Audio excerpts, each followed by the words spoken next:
Lo dijo en la primera hora. 6:31 de la mañana, gracias. Una mañana muy agradable que tenemos en el Distrito Metropolitano de Quito, el cielo prácticamente despejado, como les decía al inicio de este espacio. Se puede advertir a las espaldas de nuestra cabina el majestuoso Cotopaxi hacia el sur. Así amanece el Distrito Metropolitano de Quito. Saludo a quienes disfrutan de la victoria de la selección y también a quienes se amargan. No se amarguen, porque también de estas cosas vivimos los seres humanos. No todo tiene que ser negativo, no todo obviamente es positivo, pero creo que hay que en la vida tratar de sopesar las cosas, ¿no? Como siempre también, incluso yo les digo a mis hijos, ¿no? Hay tiempo para todo. Creo que ayer anoche fue un momento para disfrutar, para olvidarnos momentáneamente de los problemas, pero está claro que los problemas están allí y hay que afrontarlos y hay que seguirlos comentando. Sirvió por lo menos para hablar de otra cosa. Un día después habrá que seguir hablando del tema, pero sin olvidarnos obviamente de la realidad que estamos viviendo. Así que no se amarguen por quienes disfrutan de la victoria futbolera. Habemos quienes nos alegramos realmente, nos emocionamos porque somos así. Yo al menos en lo personal soy absolutamente futbolero y siempre le he seguido a la selección, incluso siendo testigo de derrotas dolorosas como aquella derrota en el Atahualpa frente a Colombia en la eliminatoria anterior, cuando hubo el episodio de las famosas bubucelas, o cuando Brasil vino acá con Neymar y se nos pasó por encima 0-3. También de victorias épicas, ¿no?, que ha tenido la selección. Recuerdo un 5-2 de Ecuador frente a Paraguay, luego de ir perdiendo 2-0. O un 2-1 de Ecuador igualmente frente a Paraguay, luego de ir perdiendo 1-0. Esto también nos permite comentar. Pero bueno, dejemos el fútbol, más adelante lo hablaremos con Michel Duque. Retomemos la vida cotidiana, porque claro, está en medio de esto, obviamente la atención nacional de todos estos últimos 5 días, que tiene que ver con la crisis del sistema de rehabilitación social. Finalmente hoy el Pleno de la Asamblea Nacional va a sesionar para analizar este tema. La Asamblea lo hará con base en un informe que previamente elaboró la Comisión de Soberanía, Relaciones Internacionales y Seguridad Integral. Soberanía y Seguridad Integral, porque las relaciones internacionales es otra. Le cambiaron el nombre con la última reforma a la Ley Orgánica de la Función Legislativa, que era una sola comisión, ahora las dividieron en dos.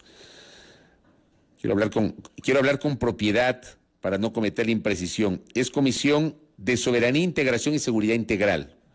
No es Relaciones Internacionales, que esa es otra comisión. La de Soberanía es la liderada por el asambleísta Ramiro Narváez, la de Relaciones Internacionales por el asambleísta Juan Fernando Flores. Bueno, la comisión esta de Soberanía, Integración y Seguridad había justamente aprobado un informe donde le dio seguimiento a los problemas del sistema de rehabilitación social. Y creo que es prudente hacer un análisis. Yo la tenía en el tintero, el análisis sobre el contenido de ese documento. Quiero ver si lo tengo por aquí a la mano. El informe de esta comisión, que en la parte de las conclusiones llama la atención sobre justamente lo ocurrido en los últimos años por los gobiernos de turno, con base justamente en los estados de excepción que fueron emitidos tanto en 2019 cuanto en 2020. Y creo que es pertinente abordar justamente algunos de los elementos que nos llevan y que nos conducen para tratar de entender, al menos analizar, la naturaleza de lo que estamos viviendo en el sistema de rehabilitación social, mal llamado así sistema de rehabilitación social. Una de las conclusiones de ese informe que hoy será debatido por el Pleno de la Asamblea Nacional dice: se concluye que durante el periodo analizado, esto es, de 2016 a 2021, los últimos 5 años, el Estado ecuatoriano inobservó los estándares internacionales y el cumplimiento de las reglas mínimas para el tratamiento de las personas privadas de libertad, pese a las recomendaciones recibidas del Sistema Universal Interamericano de los Derechos Humanos. Aquí hay gente a la que le apesta, le molesta, cuestiona, critica la aplicación de la figura de los derechos humanos, porque creen que los privados de libertad son el lumpen, la escoria, Hay que lanzarlos justamente a una suerte de mazmorras y olvidarnos como sociedad de esas personas que obviamente no se puede poner a todos en el mismo saco. Hay casos y casos. No es lo mismo, por ejemplo, la cabeza de una banda delincuencial de crimen organizado que un deudor de pensiones alimenticias. No es lo mismo una persona que robó un pan para comer que un corrupto de cuello blanco que aprovechó su condición de servidor público e incurrió en la figura de peculado. No es lo mismo un asesino que un estruchante. O sea, cada una de estas figuras tiene su propia lógica. Lamentablemente aquí se ha puesto a todos en el mismo saco.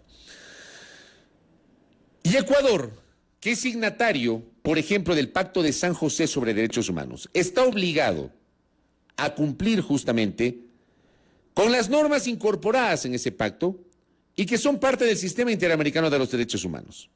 Lo vamos a hablar más adelante en la tertulia que tendremos con María Dolores Miño y con Felipe Rodríguez sobre este tema. Pero está claro que a lo largo de los últimos 5 años, del último lustro, se pulverizó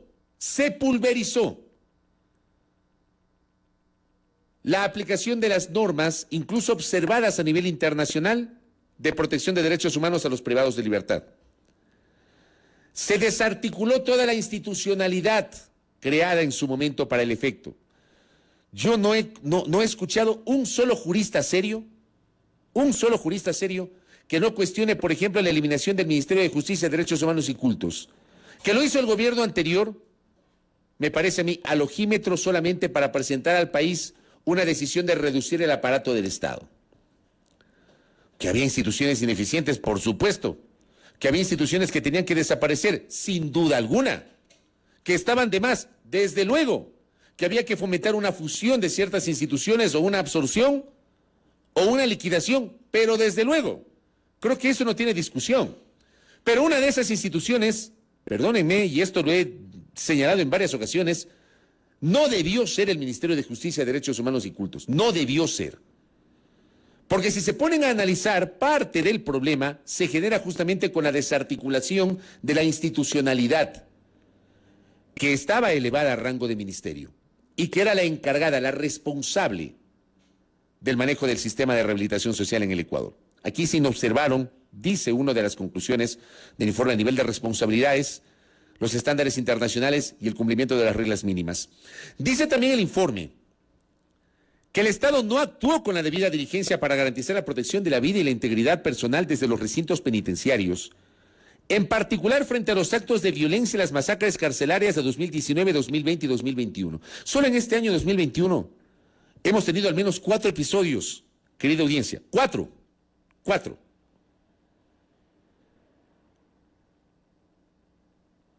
Uno ocurrido en el gobierno de Moreno y 3 ocurridos en el gobierno del presidente Lasso. Febrero, julio, septiembre, que fue la masacre más fuerte, 118 privados de libertad asesinados, y la de noviembre, de la penitenciaría del Litoral. Solo este año hemos tenido 4 episodios. Pero esta crisis se desata en 2019. Dice el informe, pese al conocimiento de las condiciones de riesgo en el que se encontraban las personas privadas de libertad. Pero claro, hay gente que dice, son los presos nomás, pues déjenles que se maten. Porque hay gente que maneja esos conceptos. Se concluye la necesidad de aplicar el protocolo de Minnesota en garantía del derecho a la verdad previa a la investigación y esclarecimiento de las muertes dentro de los centros de privación de libertad. Añade el informe. Sobre su contenido hablamos el lunes en este espacio, Belkis y quienes habla, con el presidente de la Comisión Legislativa de Seguridad. Porque claro, había que tomar en cuenta los términos de este informe, que es un insumo importante y que será debatido hoy por el Pleno de la Asamblea Nacional. Dice que el Estado no actuó con la debida diligencia para garantizar otros derechos dentro de los recintos penitenciarios y la atención especializada a grupos de atención prioritaria, en particular mujeres embarazadas, niños y niñas que viven al interior de los centros con sus madres, personas de la tercera edad, o sea, adultos mayores, personas con discapacidad y personas con enfermedades catastróficas raras o huérfanas. Resulta que recién van a tratar de aplicar, no sé con qué rapidez, ojalá que esto sea de manera ágil, ojalá que no se quede solamente en el documento. Van a aplicar una decisión de indultos humanitarios, por ejemplo, para las personas que tienen enfermedades catastróficas. Hay que aplicarles el indulto lo antes posible. Que no se dilate tanto esto, que no se pierda esto en la burocracia de la tramitología, que se lo haga rápido. Y esto también va de la mano con una decisión política real. Añade el informe que el Estado inobservó las recomendaciones y los estándares internacionales respecto de la separación de los reclusos. Esta parte es importantísima, porque esto que yo les decía hace minutos, usted no puede tener en el mismo pabellón, en la misma celda, en la misma zona, a un asesino serial, estoy hablando de un ejemplo hipotético, con un estruchante, o a la cabeza de estas bandas delincuenciales cuyos nombres los hemos escuchado en los últimos tiempos, junto a un deudor de pensiones alimenticias. No hay equivalencias, pero aquí lamentablemente, hoy se habla de que hay que separarlos, qué novedad, pero no se los ha separado en su momento, no se ha logrado aplicar esa separación. Entonces dice el informe que se observó justamente esas recomendaciones y estándares internacionales respecto de la separación de los reclusos, acceso a una justicia oportuna y eficiente, que implica, entre otros elementos, la celeridad, el tratamiento de las garantías penitenciarias, el uso moderado, racional de la prisión preventiva. Atención, Fiscalía, esta recomendación es para ustedes, porque no se puede pedir prisión preventiva por todo y para todo, porque hay medidas alternativas a la prisión preventiva, aunque nos caiga mal, aunque para un segmento de la sociedad el hecho de que a alguien le den una medida alternativa es sinónimo de garantizar la impunidad. No, no lo es. No lo es. Debe ser obviamente parte de un sistema integral, pues, para que no ocurra el caso de que alguien se fugue teniendo grillete electrónico, pues. Debe ser todo un sistema eficiente. Pero ese sistema eficiente debe además ir de la mano con el hecho de que la prisión preventiva no debe ser la primera, sino la última opción. Aquí se ha abusado de la prisión preventiva. Porque además tenemos una justicia que para ciertos casos avanza con una rapidez pero impresionante, ¿ya? Y para otras es un tortuguismo pero clamoroso. Entonces no se puede abusar de la prisión preventiva. Pero en el Ecuador se ha colocado en el imaginario de la gente que la prisión preventiva hay que dictar siempre. Y cuando a alguien le dan medidas alternativas a la prisión preventiva, claro,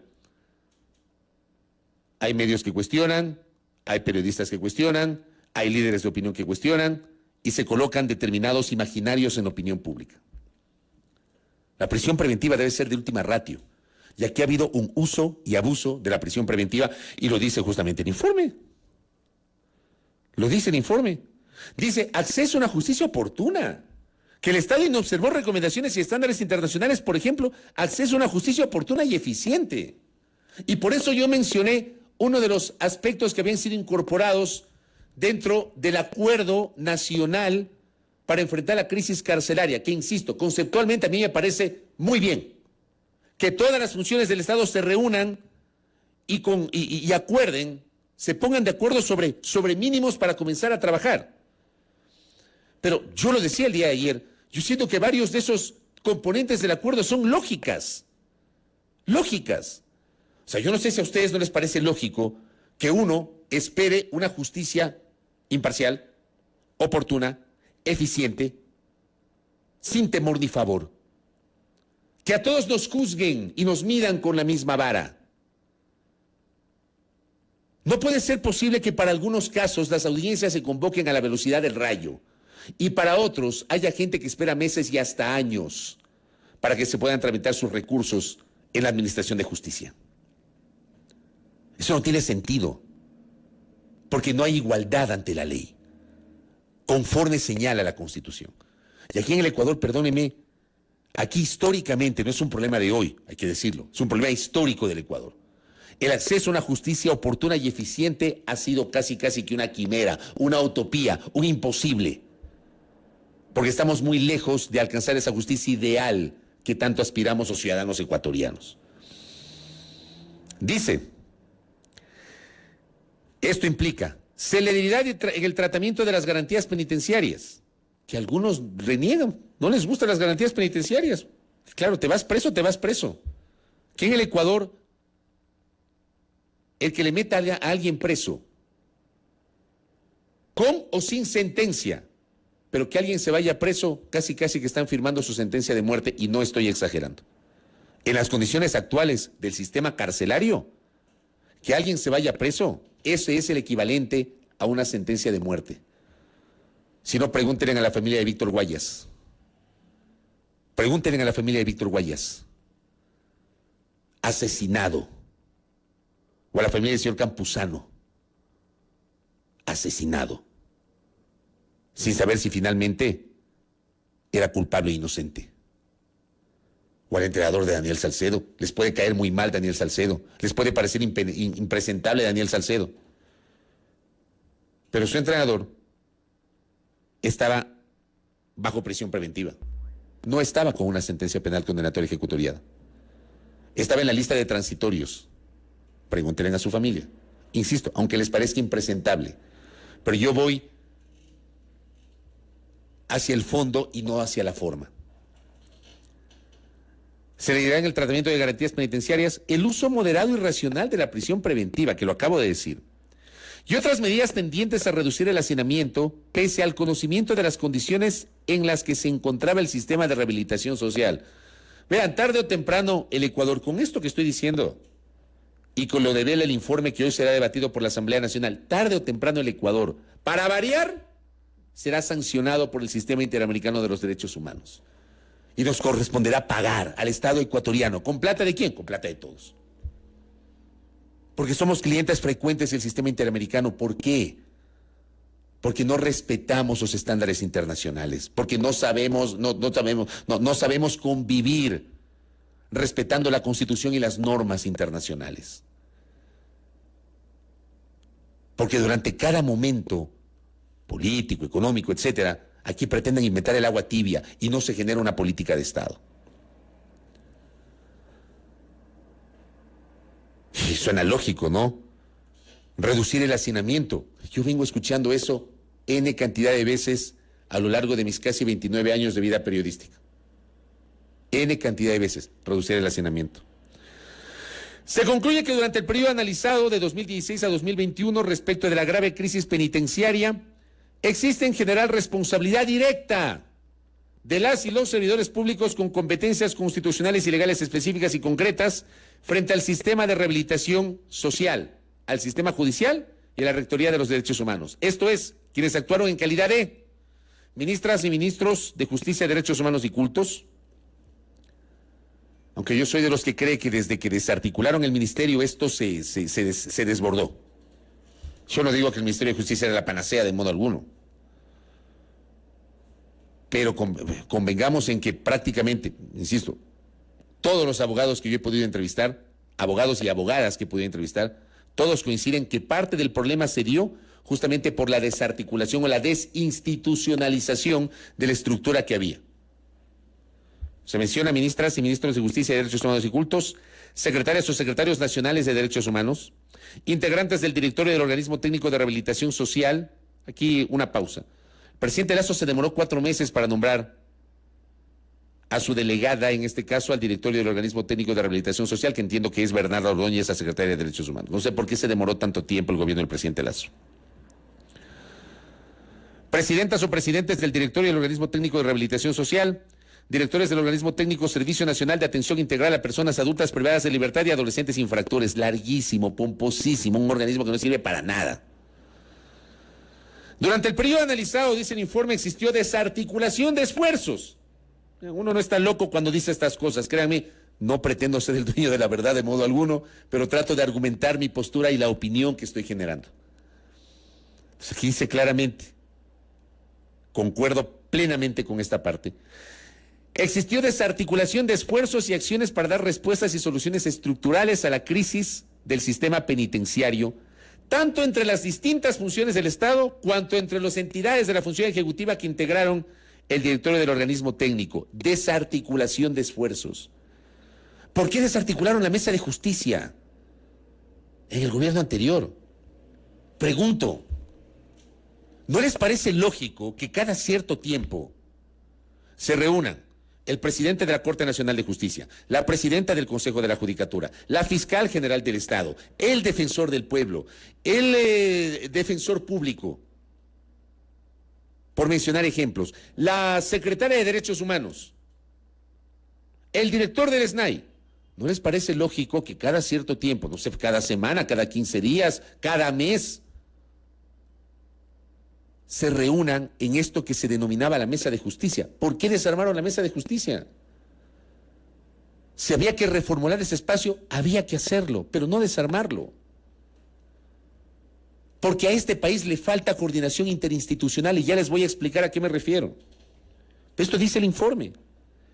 El diseño de la estructura institucional de rehabilitación social en el que varias entidades conforman el directorio del organismo técnico como entidad rectora ha resultado ineficiente al no haberse definido por ley roles y funciones específicas de cada uno de los integrantes frente a la política pública de rehabilitación social.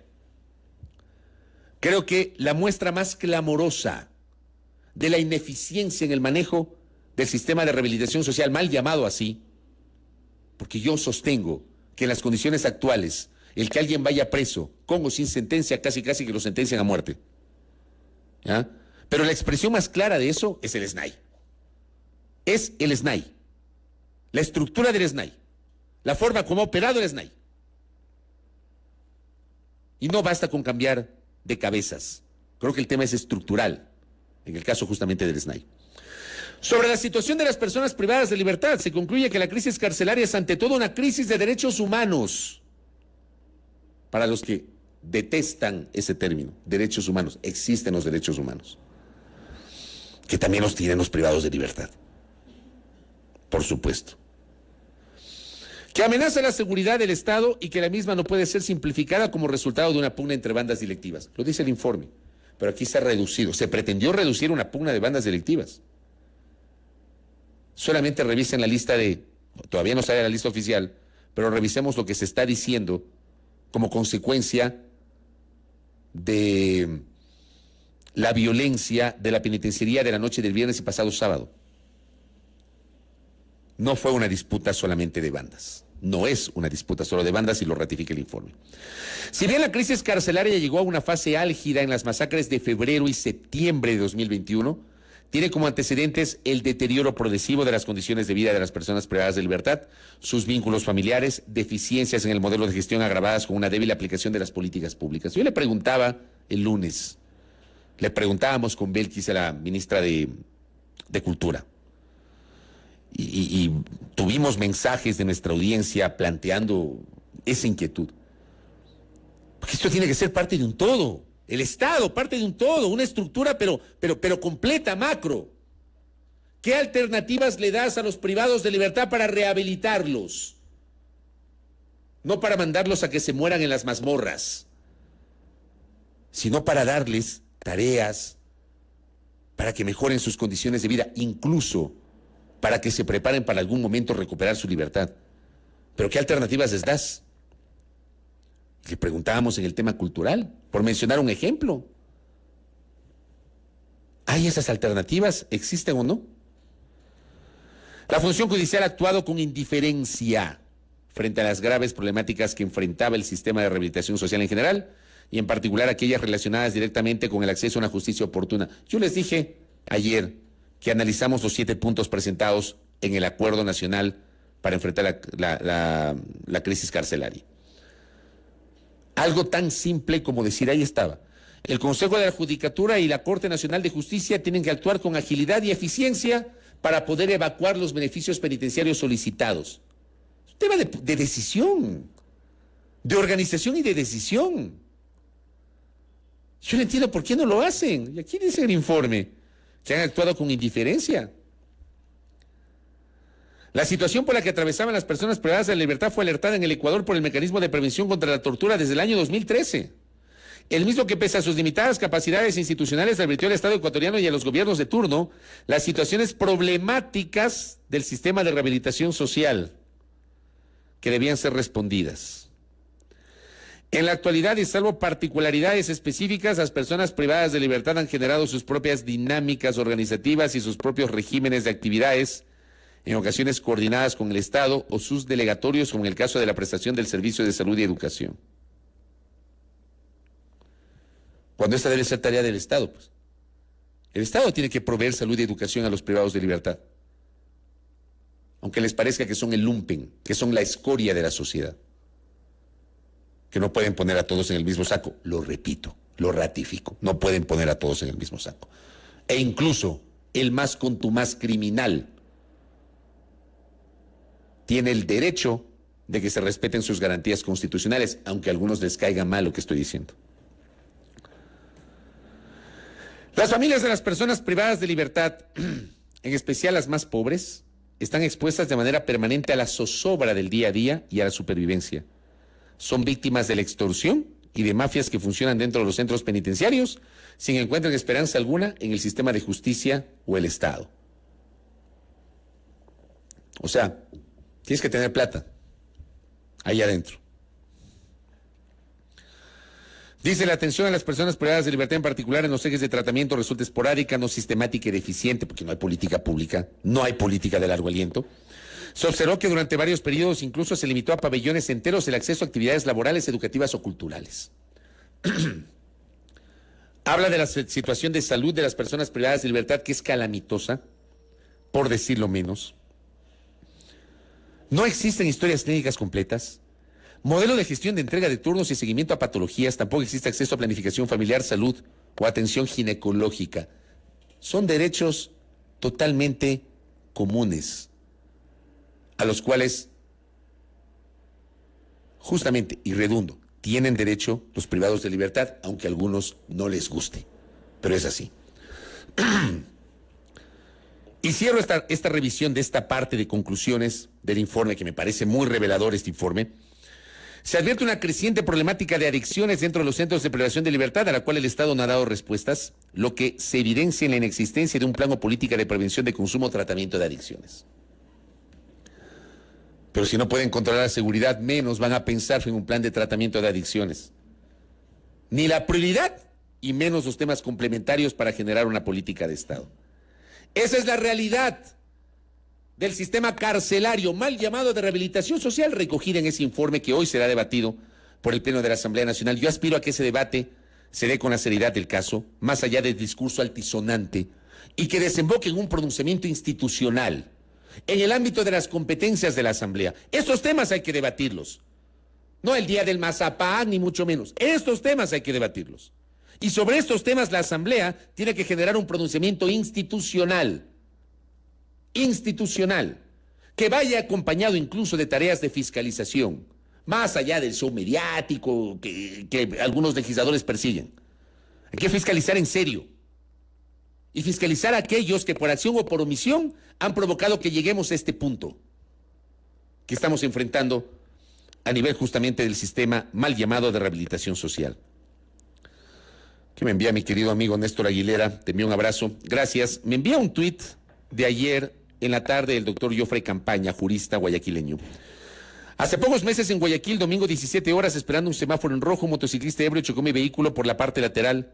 Cero culpa de mi parte, los genios de la ATM, la Agencia de Tránsito Municipal, me detuvieron, me llevaron a retención en la Florida, al norte, hasta que un juez resuelva mi caso. Si el motociclista moría o se lesionaba con recuperación de más de 3 días, yo habría pasado meses detenido en la penitenciaría hasta probar mi inocencia. Salí esa misma noche, sí. Esto le puede pasar a cualquiera, puedo pasar en estos días, tal vez estaría muerto. Miles de inocentes están presos injustamente en nuestras cárceles, muchos inocentes han perdido la vida. Por eso debemos exigir a nuestros mandatarios respuestas inmediatas y deshacerse de esos ineptos asesores que están llevando al Ecuador al despeñadero. Esta situación se produjo pese a que soy abogado, tengo un estudio jurídico y el medio judicial me respeta, pero como el común de los mortales, no abogados, sería un drama que no se lo deseo a nadie. Hablando justamente de este drama que enfrenta mucha gente. Gracias por ese aporte. Gracias por ese aporte. Me envían por acá otro mensaje. En 2015, dice, se implementó con la empresa 3M un taller de construcción de señalética vial en la cárcel de Guayaquil. Programa que funcionó bastante bien y luego lo desmontaron. Les enseñaban un oficio. Gracias, ingeniera. ¿Qué tal? Pero yo no entiendo por qué lo bueno lo desmontaron. ¿Ustedes encuentran lógica de eso? Ah, que porque el gobierno anterior me caía mal. Ah, que porque el gobierno que viene me cae mal. Entonces hay que desmontar. No se entiende la naturaleza de la política de Estado, que debe trascender la política de gobierno. No se entiende que debe haber coordinación interinstitucional.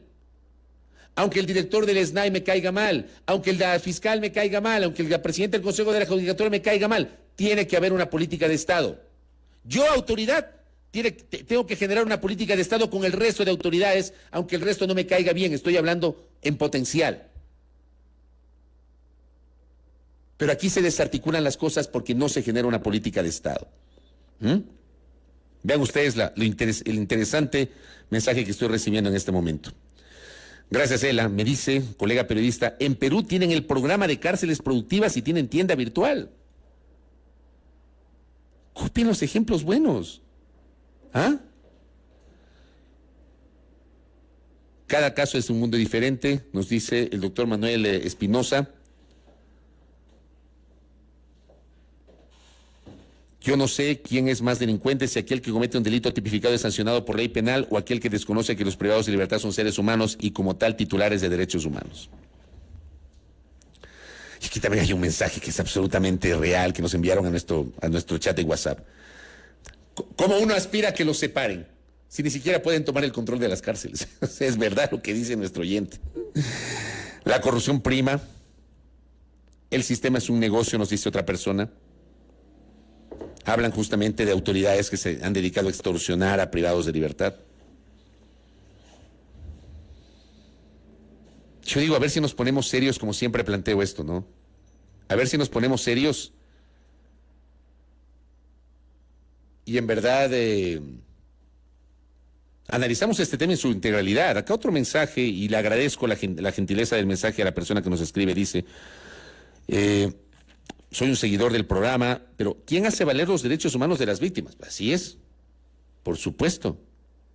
¿Quién hace valer los derechos humanos de las víctimas? Es otro tema, otro problema que tenemos aquí en el Ecuador. Porque lamentablemente no hay una estructura con fuerza de Estado. Porque no hay coordinación interinstitucional. Porque aquí lamentablemente no se genera una política de largo aliento. No tiene sentido, de verdad que no tiene sentido. En fin, veamos cómo evoluciona hoy el debate en el Pleno de la Asamblea Nacional, pendientes a aquello, y seguimos obviamente monitoreando la evolución de la emergencia carcelaria que al momento estamos enfrentando. 7:00 con 3 minutos. Primera plana, todas las noticias, todas las voces.